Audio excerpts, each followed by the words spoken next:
Welcome to Mukshika academy. So ಏನು update ಬಂದಿಲ್ಲ ಅಂತ ನೀವು ಕೇಳ್ತಾ ಇದ್ರಿ, ಬಟ್ ನನಗೂ ಕೂಡ ಇನ್ನೂ ಅಪ್ಡೇಟ್ಗಳು ಏನು ಬಂದಿಲ್ಲ.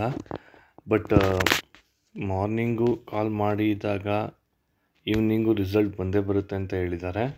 ಸೊ ನಮ್ಮ ವಿದ್ಯಾರ್ಥಿನಿಯೊಬ್ಬರು ಕಾಲ್ ಮಾಡಿದ್ದಾರೆ. ಸೊ ರೆಕಾರ್ಡಿಂಗ್ ಕೂಡ ಕೇಳಿಸ್ತೀನಿ ನಿಮಗೆ. ಮಾತಾಡ್ತಿರೋದು ಹೇಳಿ ಸರ್. ಸರ್, ಇದು ಸೆಕೆಂಡ್ ರೌಂಡ್ PGCET ರಿಸಲ್ಟ್ ಯಾವಾಗ ಬರುತ್ತೆ ಸರ್? ಫೈನಲ್ ರಿಸಲ್ಟ್ ಇವತ್ತು ಸಂಜೆ ಬರುತ್ತೆ ಸರ್. ಅದು ಆ ರಿಸಲ್ಟ್ ಬಂದಿರೋದು ಅದೇ ಮ್ಯಾಂಡೇಟ್ ಕನ್ಫರ್ಮ್ ಸರ್, ಇಲ್ಲ ಬೇರೆ ಏನಾದ್ರು ಬರುತ್ತಾ? ಅಲ್ಲೋ ಬೇರೆದಾದ್ರೂ ಆಗ್ಬೋದು, ಇಲ್ಲ ಅದೇ ಕಾಲೇಜೇ ಸಿಗ್ಬೋದು. ಫೈನಲ್ ರಿಸಲ್ಟ್ ವೆಯ್ಟ್ ಮಾಡಿ ನೋಡಿ ಸರ್. ಸರ್, ಎಷ್ಟೊತ್ತು ಬರುತ್ತೆ? Evening? Okay sir, thank you. So this is what the reply ಅವರು ಅವ್ರು ಕೊಟ್ಟಿರ್ತಕ್ಕಂಥದ್ದು. ಸೊ ಅವ್ರು ಅವರು ಮಾರ್ನಿಂಗ್ ಕಾಲ್ ಮಾಡಿದಾಗ ಈವ್ನಿಂಗ್ ಡೆಫಿನೆಟ್ಲಿ ಬರುತ್ತೆ ಅಂತ ಹೇಳಿದ್ದಾರೆ.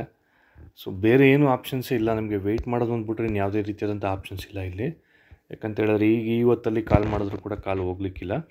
ಸೊ ನೆನ್ನೆ ಲಿಂಕು ವರ್ಕ್ ಆಗ್ತಿದೆಯಾ ಅಂತ ನಾವು ಚೆಕ್ ಮಾಡಿ ನೋಡಿದಾಗ ಅದು ಕೂಡ ವರ್ಕ್ ಆಗ್ತಾಯಿಲ್ಲ. So may be they are updating. Okay, ಒಂದು ಹೋಪ್ ಏನಂತ ಹೇಳಿದ್ರೆ ದೇ ಆರ್ ಅಪ್ಡೇಟಿಂಗ್. ಸೊ ಯಾವಾಗ ಬರುತ್ತೆ ಡೋಂಟ್ ನೋ, ನೈಟು ಬರ್ಬೋದು ಅಥವಾ ಮಾರ್ನಿಂಗ್ ಕೂಡ ಬರ್ಬೋದು. ಸೊ ಅದು ಎಕ್ಸಾಕ್ಟಾಗಿ ಗೊತ್ತಿಲ್ಲ ನಮಗೆ. ಸೊ ಅವ್ರು ಹೇಳಿರೋ ಪ್ರಕಾರ ಈವ್ನಿಂಗ್ ಬಂದೇ ಬರುತ್ತೆ ಅಂತ ಹೇಳಿದರು ಸ್ಟೂಡೆಂಟ್ಸ್. ಸೊ ಹಾಗಾಗಿ ನಾನು ಇಷ್ಟು ಹೊತ್ತು ವೆಯ್ಟ್ ಮಾಡಿದೆ. ಸೊ ಸುಮ್ಮನೆ ನಿಮಗೆ ವೀಡಿಯೋ ಹಾಕಿ ಕನ್ಫ್ಯೂಸ್ ಮಾಡೋದಕ್ಕಿಂತ ಸೊ ವೆಯ್ಟ್ ಮಾಡೋ ಒಂದು 9-9:30ವರೆಗೆ ಅಪ್ಡೇಟ್ ಬರ್ಬೋದು ಅಂತ ನಾನು ವೆಯ್ಟ್ ಮಾಡ್ತಿದ್ದೆ. ಬಟ್ ಯಾವುದೇ ರೀತಿಯಂಥ ಅಪ್ಡೇಟ್ ಬಂದಿಲ್ಲ. ಸೊ ನೋಡೋಣ.